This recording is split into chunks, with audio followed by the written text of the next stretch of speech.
बिस्मिल्लाहिर्रहमानिर्रहीम। अन अली अन नबी सल्लल्लाहु अलैहि वसल्लम क़ाल मिफ्ताहुस्सलाति अत्तुहूरु व तहरीमुहा तकबीरु व तहलीलुहा तस्लीमु। फ़फ़ी हाज़ल हदीस सलासतु अहकाम। अल-हुक्मुल अव्वल मिफ्ताहुस्सलाति अत्तुहूर वक़द मर्रत तफ़सीलु फ़ी हाज़िहिल मसअला फ़ी बाबिन ला तुक़बलु सलातुन बिग़ैरि तहूरिन। व अम्मल मसअलतु सानिया फ़हिया तहरीमुहा अत-तकबीर वल मसअलतु सालिसा व तहलीलुहा अत-तस्लीमु। व हुनाका एतराज़ुन मशहूर बिअन्नल अहनाफ लिमा युफ़र्रिक़ून फ़ी हाज़िहिल जुमल अथ-थलाथ हैसु क़ालू बिअन्न अत-तुहूर फ़र्ज़ुन व क़ालू बिअन्न तहरीम अत-तकबीर हिया वाजिबा व तहलीलुहा तस्लीम व तस्लीम ऐज़न वाजिब। फ़लिमा फ़र्रक़ू बैन अत-तुहूर व बैन तकबीरतिल इहराम व बैन अत-तस्लीम।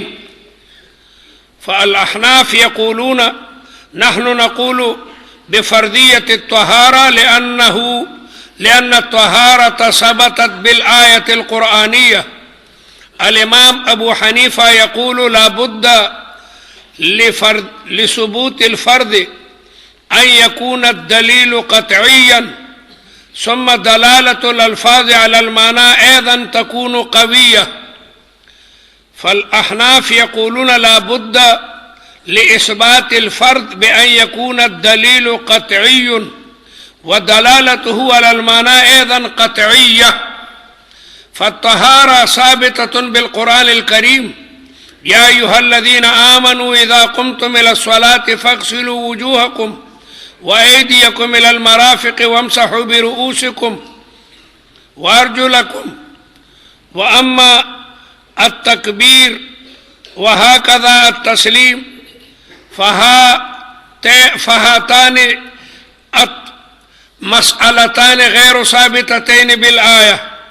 फ़फ़िल आयति व ज़करा अस्म रब्बिही फ़सल्ला। फ़ल-इमाम अबू हनीफ़ा यक़ूलु अन्न तकबीरतल इहराम लैसा बिरुक्निन बल हुवा शर्तुन लिदुख़ूलिस सलात लिअन्नल फ़ाअ अत-ताक़ीबिय्या तदुल्लु अला ज़ालिक व ज़करा अस्म रब्बिही फ़सल्ला फ़ल-फ़ाउ लित-ताक़ीब फ़बाद तिल्कल कलिमति अल-मुसल्ली यब्दअु फ़ी सलातिही फ़सल्ला। फ़ल-इमाम अबू हनीफ़ा यक़ूलु अन्न तकबीरतल इहराम लैसा मिन अरकानिस सलात बल मिन शुरूतिस सलात वल जमहूर यक़ूलून अन्न तकबीरतल इहराम मिन अरकानिस सलात फ़तकबीरतुल इहराम ऐज़न मिन अल-फ़राइज़। फ़ल-इमाम अबू हनीफ़ा यक़ूलु अन्न हाज़ल हदीस ख़बरुन वाहिद वल फ़र्ज़ु ला बुद्द लहू अन यकून हदीसुहु मुतवातिरन औ मशहूरन व हाज़ल हदीस लैसा बिमुतवातिर वला बिमशहूरिन फ़कैफ़ नुस्बितु बिज़ालिका अल-फ़र्दिय्या व तहरीमुहा अत-तकबीरु। व ऐज़न अन्न इमाम अज़्ज़ुहरी यक़ूलु अन्निय्यतु काफ़िय्यतुन लिद्दुख़ूलि फ़िस्सलाति। अल-इमाम इब्न शिहाब अज़्ज़ुहरी यक़ूलु अन्न मन नवा अन्नहु युरीदु सलात फ़यसिह्हु दुख़ूलुहु फ़िस्सलात बिदूनि तलफ़्फ़ुज़ बिकलिमति अल्लाहु अकबर। ज़ुहरी मुंग नम यो कदम उड़ांदे दे ज़मुंग नम अगवई व ज़करा अस्म रब्बी ज़िक्र देसम न मुराद नियत ते चो सड़ी नियत कड़े। वल जमहूर यक़ूलून ला बुद्द मिन अत-तहरीम सुम्मा इख्तलफ़ल उलमाउ फ़ीमा बैनहुम फ़क़ाल अल-इमाम अबू हनीफ़ा रहिमहुल्लाह कुल्लु मा दल्ल अला अज़मतिल्लाहि जल्ल जलालुहु फ़हुव यसिह्हु अन यकून तकबीरन लिल इहराम फ़लौ क़ाल अल्लाहु अजल अल्लाहु अअज़म सह्ह दुख़ूलुहु फ़िस्सलाति लिक़ौलिही तआला व रब्बक फ़कब्बिर ए व रब्बक फ़अज़्ज़िम।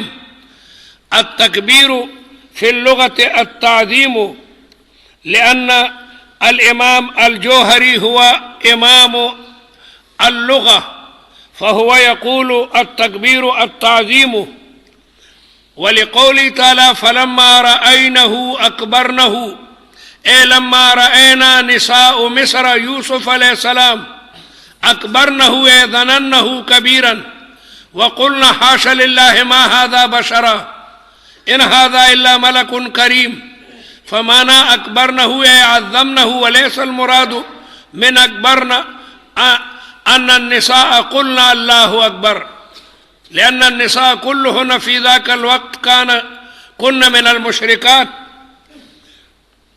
وأسلم أهل مصر بدعوة يوسف عليه السلام فأكبرنه أي عظمنه، فالمراد من التكبير التعظيم.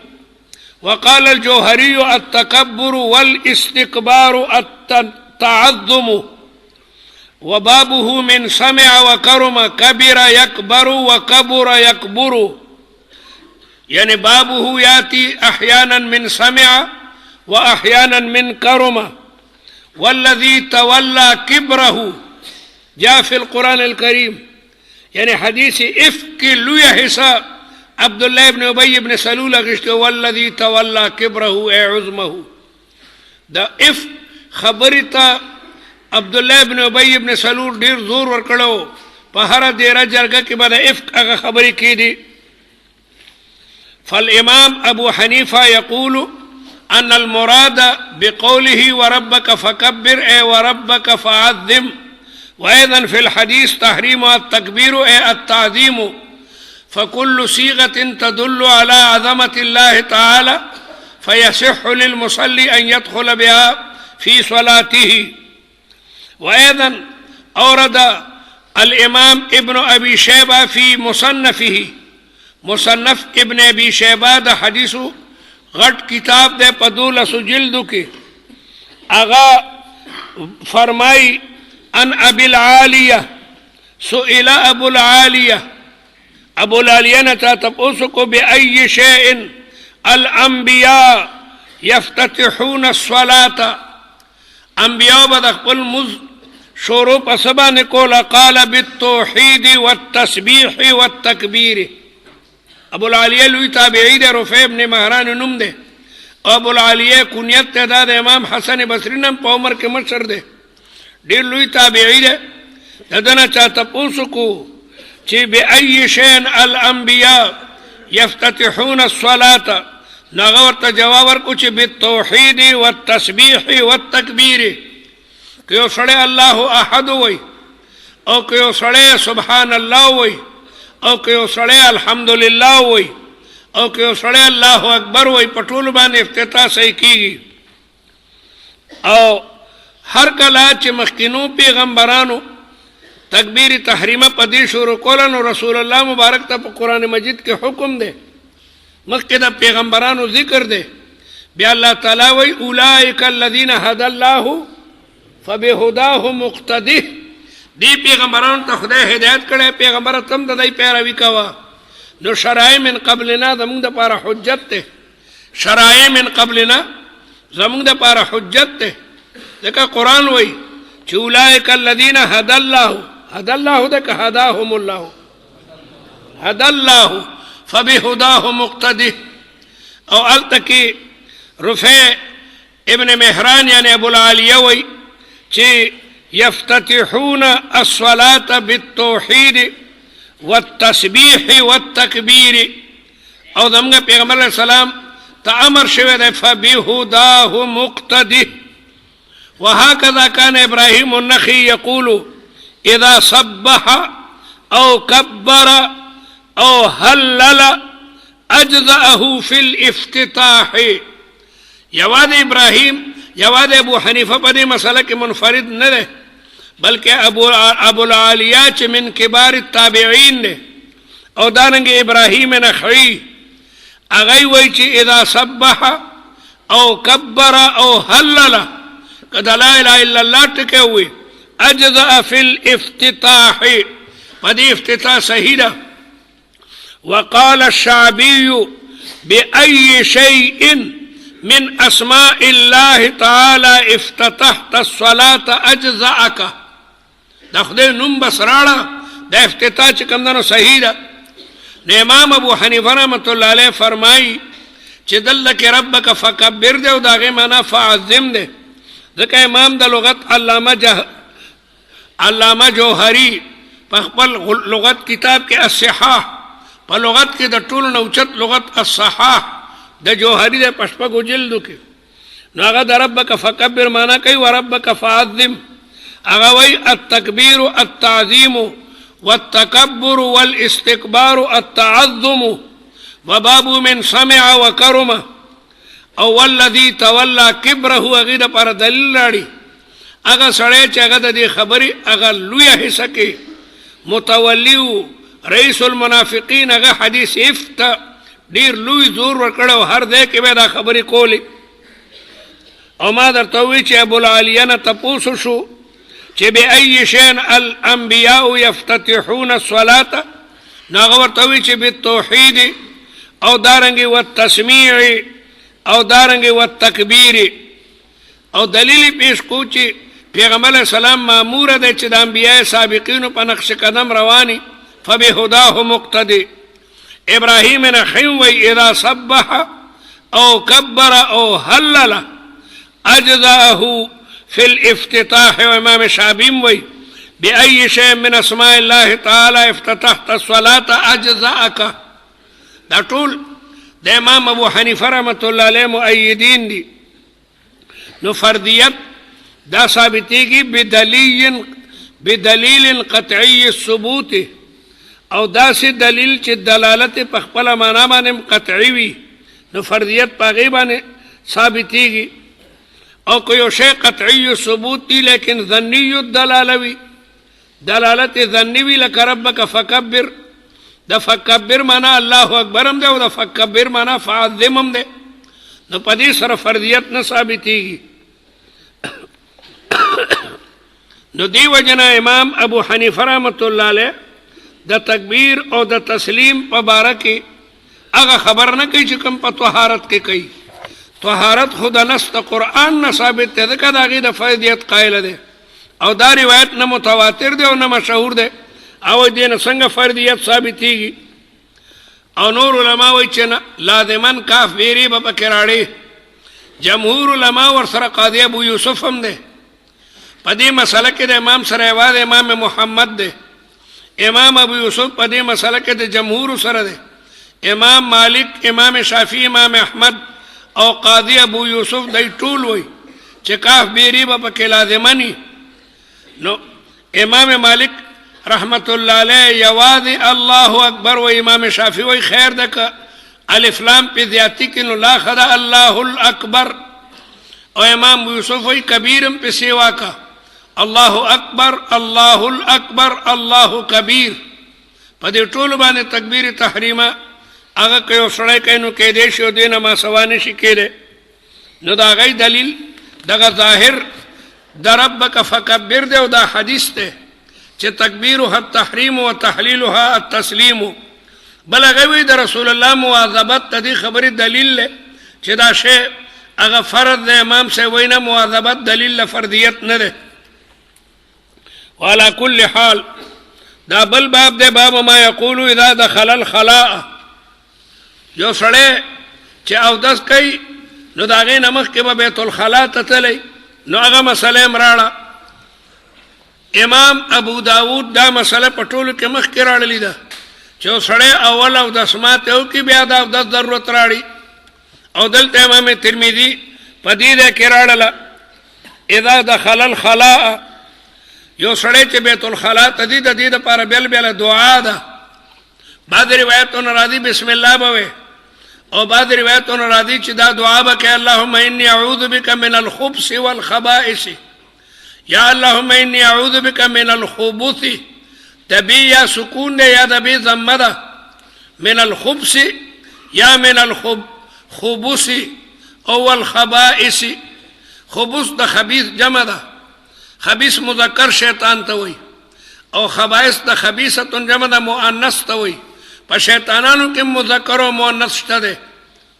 نو د بیت الخلا نه چې بهري او داخلي کې نو دا دعا وکړه ځکه دا جنات او شیاطین د انسان سره ټوکې او مسخري کوي او اذیت او تکلیف ورته رسوي نو د دې کلماتو په برکت به د شیطان د خندانه او د ټوکو مسخرو او د اذیت نه به محفوظ شي.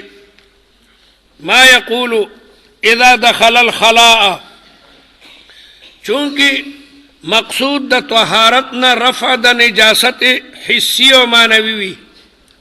ما درته وی نجاست په دوه قسمه ده، یو نجاست حسی ده، د سړی په بدن قاذورات لګېدلې دي، غشیان لګېدلې دي، وینه لګېدلې ده، دا نجاست حسی ده. او یو نجاست معنوي ده، په بدن اس پلیتی نشته لیکن اودس مات کو نو معنوي پلیتی رااله. نو د دواړو د پاره علاج هغه رسول الله مبارک بیانوي. د دواړو د پاره علاج ذکر رسول الله لوی طبيب ده، هغه د خپل امت علاج کوي. نو د نجاسات ظاهریه او د باطنیه علاجونه درته بیانېږي. ما یقول اذا دخل الخلا، په دې دعاګانو باندې طهارت باطنی حاصل شي، په دعا باندې طهارت باطنی حاصلېږي. اذا دخل الخلاء، خلا نه مراد بیت الخلا ده، په دې الخلا کې الف لام مهدی ده، مراد د دینه بیت الخلا مطلق خلا نه، یو خلا ده یو ملا ده. خلا خالی ځای ته وایي، اکثر بیت الخلاګانې خالی وي، اله به ورته ورننوځي او که دننه پکې څوکي بیا خو ننوتل ناجایز دي. نو په دې صورت کې الخلا کې الف لام مهدی ده، مراد د دینه بیت الخلا ده. د بیت الخلا په عربی کې بلا نمونه دي، مرحاض هم ورته وایي، مراحیض جمع را دي دوات سره مرحاض، او دارنګې حشوش هم ورته وایي، کنیف هم ورته وایي، مستراح هم ورته وایي. دا بلا نمونه دي. بیت الخلا هم ورته وایي، مرحاض هم ورته وایي، او حشوش هم ورته وایي، بلا نمونه. او طالبان ورته دفتر قادیان هم وایي، ځکه قادیانې په دې کې مړو. غلام محمد قادیانې لاهور ته راغلی، بیت الخلا ته دننه شو، هغې کې مړو، د هغې نه یې مړ رایستی دی. وعلى کل حال بلا نمونه دي. وبه قال حدثنا قتيبة وهناد قال حدثنا وكيع عن شعبة عن عبد العزيز. شعبة مطلق راشي مرادنا شعبة ابن الحجاج. شعبة ابن الحجاج هو أمير المؤمنين في الحديث. شعبة ابن الحجاج هو أمير المؤمنين في الحديث. وكان الإمام البخاري يقول لولا شعبة لما عرف الحديث في العراق. قد ينمنو عراق خلقو بحديث اڑو پیجندونا. امام بخاری د شعبہ ابن الحجاج تعریف کی وئی چه لولا شعبة لما عرف الحديث في العراق. دے امیر المؤمنین فی الحدیث تے. شعبہ دا روایت بیانی عن عبدالعزیز. عبدالعزیز مشہور تابعی دے ابن صہیب. اور عبدالعزیز دا روایت بیانی عن انس، دا انس ابن مالکنا. انس ابن مالک ابن نظر الخضرجی. مدینہ منورہ کے دا عرب دو قومونو، یو خضرج او بل اوس، نو دے خضرجی دے. او دا مور بی بی نوم ام سلیم دے، ام سلیم، ام سلیم نوم دے. او حضرت انس رضی اللہ تعالیٰ عنہ دا رسول اللہ مبارک لس کال خدمت کرے دے. پیغمبر علیہ السلام چه مدینه منوری ته تشریف راوړو نو د انس میرانه پلار خپل پلار مړو، بیا ام سلیم بل خاون کړو، هغه د حضرت انس میرانه پلارو. نو بی بی ام سلیم ورته وی چې دا بچی بوده چې دی به د رسول الله مبارک خدمت کوي، ځکه رسول الله کره ماشومان نشته او کور کې چې ماشوم نه ډېره ګرانه. الله اکبر. نو دی وجنه دی به د رسول الله مبارک خدمت کوي. کور کې چې ماشوم نه دروازه وډبېږي ډېر په مشکل سره پاسي ماشوم یکدم منډه کړي یکدم منډه کړي دا کارو کا مونږ کړه چې ماشومان نه ما ډېر ګرانه چې دروازې ته موږ کورم ډېر لري دي ماشوم ته چې ډز منډه کړي وي دا کارو کا نه وړي کې ماشوم ډېر ضرورتي په کور کې حضرت انس څومره خوش قسمت ده د رسول الله مبارک مسلسل لس کال خدمت کړي لس کال او سن 93 کې د مړ دې من المعمرین نه معمر هغه صحابي ته وایي چې تر ډیره وخت پورې جون دی وي په بصره کې بل صحابینو دا یو صحابي خلک به د زیارت تراتل د صحابي په لیدو سره تابعی شي نو د من المعمرین ده او من المکثرین ده حضرت انس نم بلا روایات مروی دي ده من المکثرین ده ان انس ابن مالک دا انس ابن مالک نه یو زر 200 یا حدیثونه مروی دي نو معمرم ده او من المکثرینم ده په اصطلاح د اصول حدیثو کې مکثر هغه صحابي ته وای چې داغه ډیر زیات روایت مروي وي او دا د رسول الله چې کمندنو خادم ده او رسول الله ورته دعا کړی و چې د انس په مال اولاد کې خدای برکت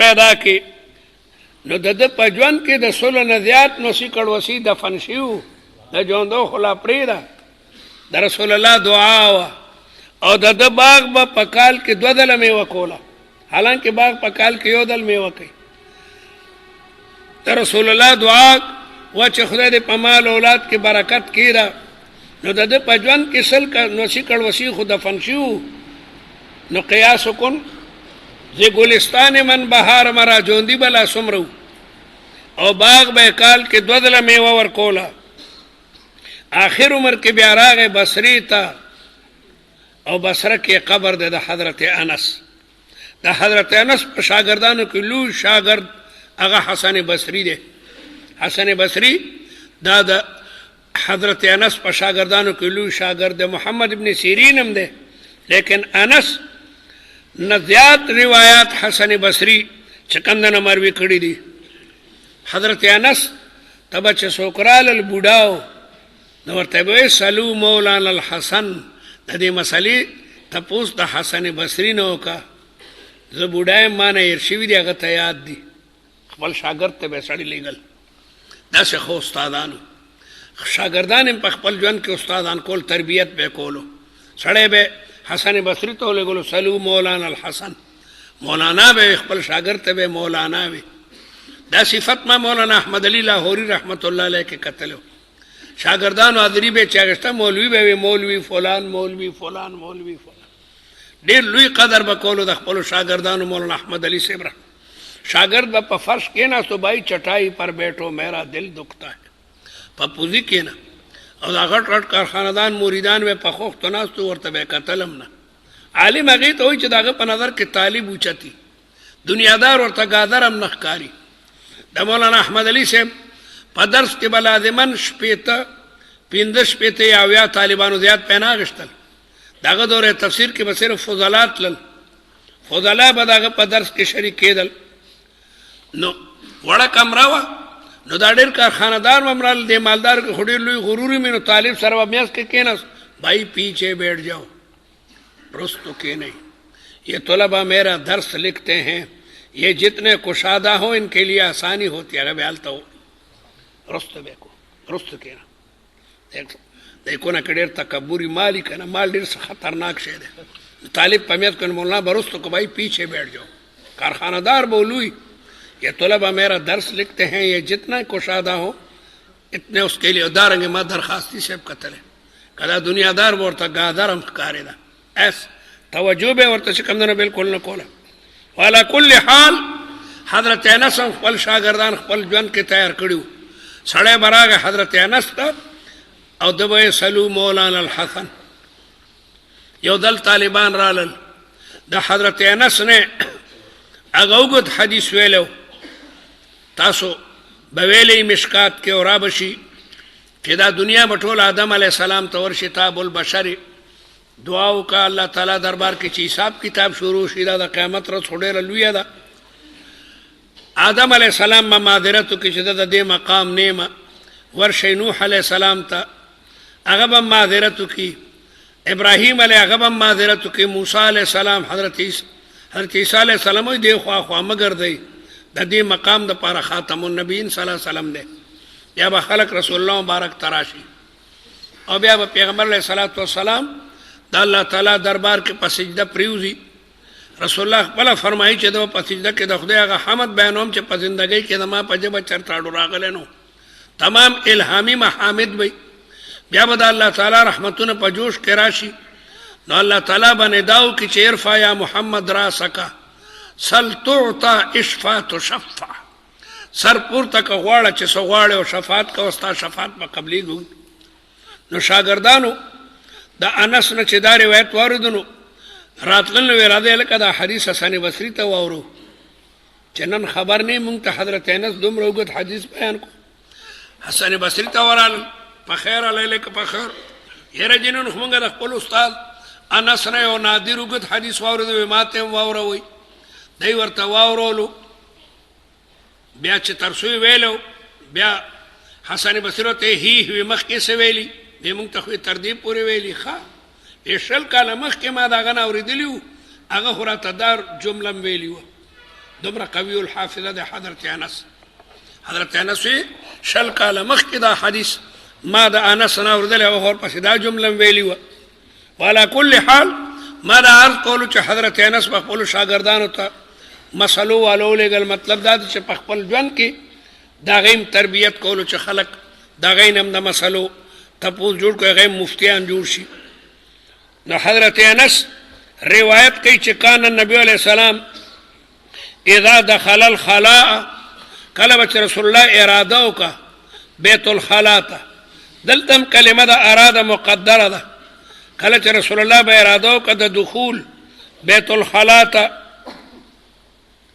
دلته د اراده ټکی به مونږ ږدو ځکه جمهور علما وایي په بیت الخلا کې دننه ذکر مکروه دی چې بیت الخلا ته ور دننه شوې بیا ذکر مه کوه.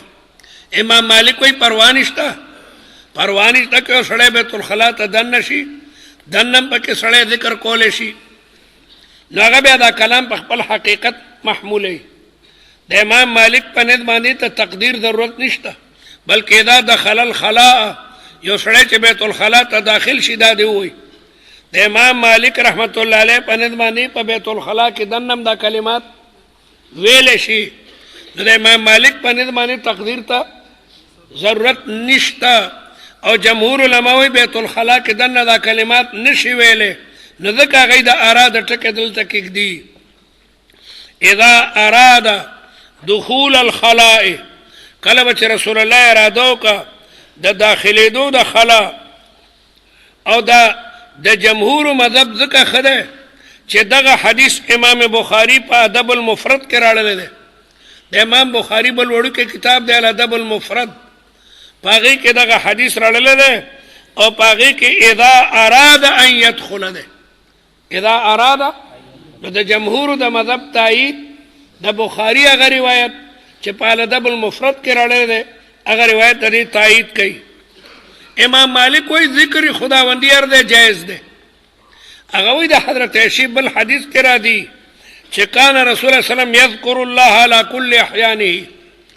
امام مالک په دې حدیث استدلال کوي چې ام المؤمنین حضرت عائشہ رضی الله تعالی عنها فرمایي چې کان رسول الله صلی الله علیه وسلم یذکر الله علی کل احیانه. رسول الله په جمیع اوقاتو کې دا الله تعالی ذکر کولو دا دخول فی الخلا دام یو وخت کنه په دغه وخت کې رسول الله مبارک ذکر کړی دی. کل کلمه دا کل یادوي کلمه دا کل دا پوره د احاطې دپاره راځي. جمهور وایي د کل احیانه نه مراد هغه اوقات دي چې کوم اوقات د ذکر دپاره وي.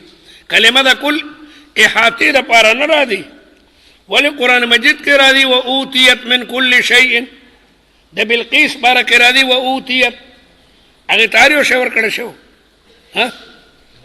بلکې هغه شی چې کوم حکومت ته ضروري و د دې نه مراد څه سمن هغې سره اله د مذکر هم وه او خو مؤنث وه ذکر خو ورسره نو ندی وجنا كل ما يحتاج إليه في أمور المملكة ويسألونك عن ذي القرنين قل سأتلو عليكم منه ذكرى إنا مكنا له في الأرض وآتيناه من كل شيء ضروري للمملكة ضروري ندلك مراد دا كل أحيانين مراد اغا اوقات تی چې د ذکر سره مناسبي ولی پیغمبر اسلام چې ودل او دس ما تولو او یو صحابي په سلام واچ رسول الله جواب ورنکو بیا رسول الله او دس کو جواب ورته ورکو ولکه چون کې د او دس مرونو د کما درته جواب درنکو سلام هم د الله تعالی نوم د علیکم السلام نو معلومیږي دا چې کل احیانین مراد هغه اوقات دي چې کوم د ذکر سره مناسبت لري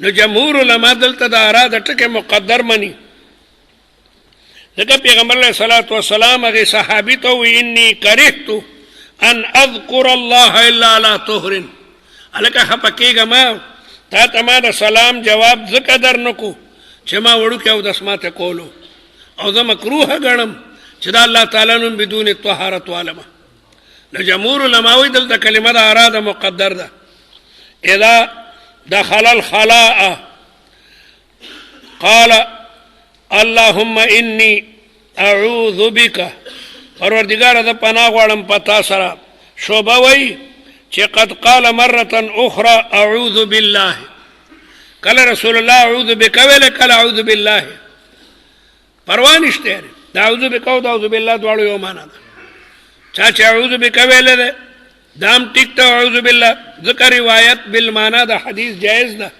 اعوذ بک او اعوذ بالله معنا یو ده من الخبث والخبائث خبث بسكون الباء جمع خبيث او خبث چې بضم الباشي نو الخبث ضد الطيب الطيب پاکیزه ته وي الخبث ناکاره ته وي او خبث چې شي خبث نو دا مذکر شیطان ته وي خبيث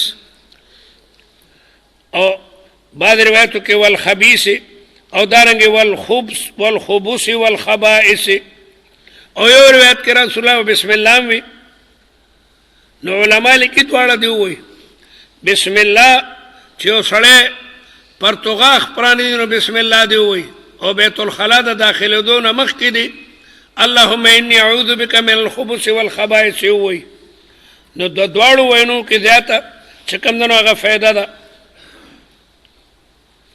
پیغمبر علیہ الصلوۃ والسلام دا دعا تعلیما للامت کړي پیغمبر علیہ السلام ته د دې دعا ضرورت نو پیغمبران معصومینی والله یعصمک الله تعالی بستا عصمت کوي الله تعالی معصوم الله تعالی پیغمبران معصوم پیدا کړی دي نو دا تعلیما للامت تعلیما للامت رسول الله مبارک خپل امت ته دا تعلیم ورکړی دی چې بیت الخلا ته داخليږي نو دا دعاګانې کوا بیت الخلا چونکې مراکز د شیاطینو وي شیطان په خپل پلیت ته او پلیت په پلیت ځای کې خوشاله نو دی په بیت الخلاګانو کې ډیرا چولی وي او کم سړی چې د سماعتي طرح شي سره ټوک او مسخري کوي او تکلیف ورته رسي نو دی وجنه په داسې ځایونو کې د دې کلماتو په بینا سړی د جناتو د شر نه او د شیاطینو د خباثت نه محفوظ وي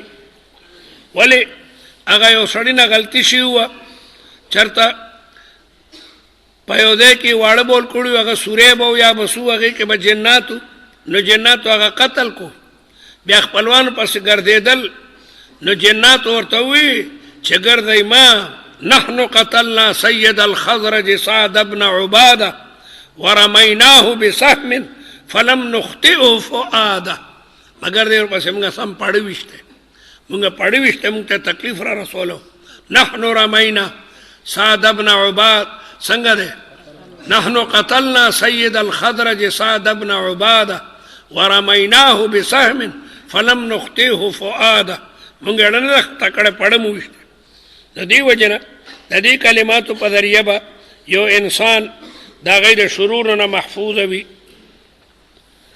وفي الباب عن علي وزيد بن أرقم وجابر وابن مسعود قال أبو عيسى حديث أنس أصح شيء في هذا الباب وأحسن. وحديث زيد بن أرقم في إسناده استراب. دلته بل یو سندم ده. امام ترمذی وی ما د انس په سند روایت ذکر کو چې دې کې استراب نشته، او د زید بن ارقم په روایت کې استراب ده. نو استراب د وجه یو حدیث کمزور شي. استراب په دوه قسمه ده، یو استراب فی السندی او یو استراب فی المتنی، او دا دواړه استرابات حدیث کمزور کوي. استراب سواء كان في السند او كان في المتن يجعل الحديث ضعيفا. امام ترمذی وی ما ذکر دلته کې په دې باب کې د حضرت انس حدیث ذکر کو او د زید بن ارقم حدیث میں ذکر نکړلو. وحديث زيد بن ارقم في اسنادي استراب، باغي کې استراب ده، او استراب د وجنه حدیث هغه کمزور شي.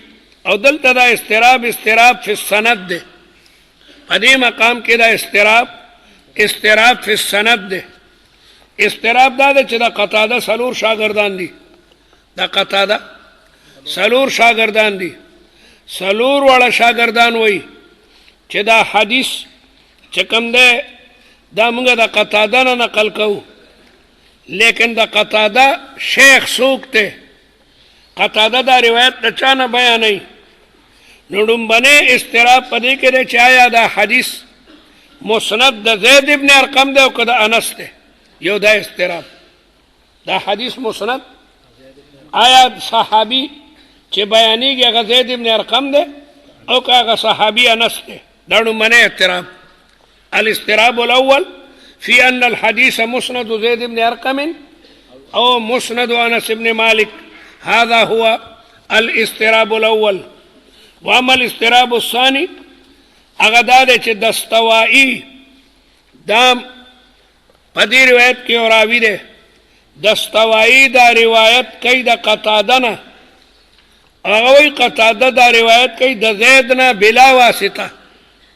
هشام دستوائي دا روایت تخپل استاد قتاده نه کوي، او قتاده دا روایت د خپل شیخ نه بالذات کوي، پمیت کې واسطه چې کوم نه راړي. هغه وایي قتاده د زید نه بالذات اوریدلی دي. دا دویم استراب دی.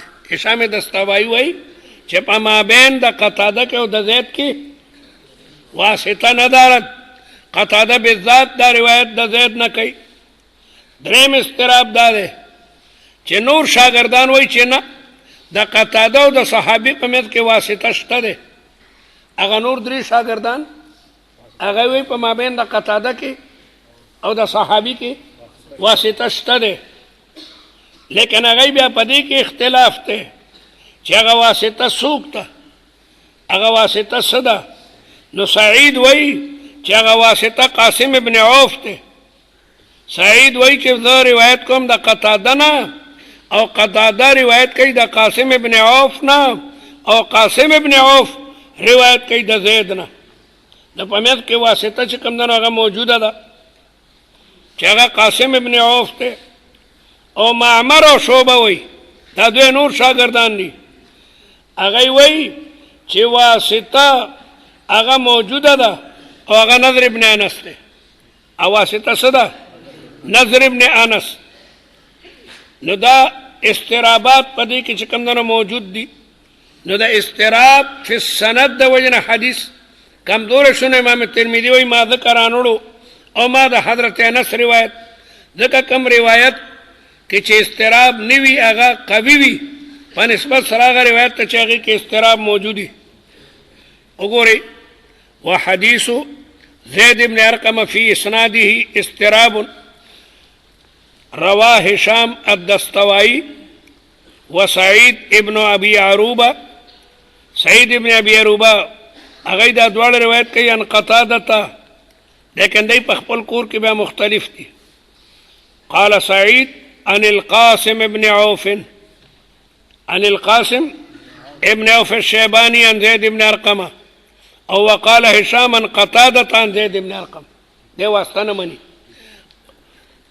هشام دستوائي واسطه نه مني هغه وایي قتاده بالذات دا روایت د زید ابن ارقم نه کړی دی او ورواه شعبة ومعمر عن قتادة هغه وایي عن النضر ابن انس واسطه نضر ابن انس دی دا دو تنه په واسطه کې متفق شو چې واسطه په مابین د قتاده او صحابي کې موجوده ده هغه واسطه هغه نضر ابن انس دی واسطه نضر ابن انس لیکن دی بیا په خپل کور کې مختلف شو وقال شعبة عن زید ابن ارقم شعبه وایي صحابي زید ابن ارقم دی او معمر وایي نه هغه انس ابن مالک دی عن النضر ابن انس عن ابيه نضر ابن انس خپل پلار انس نه روایت کوي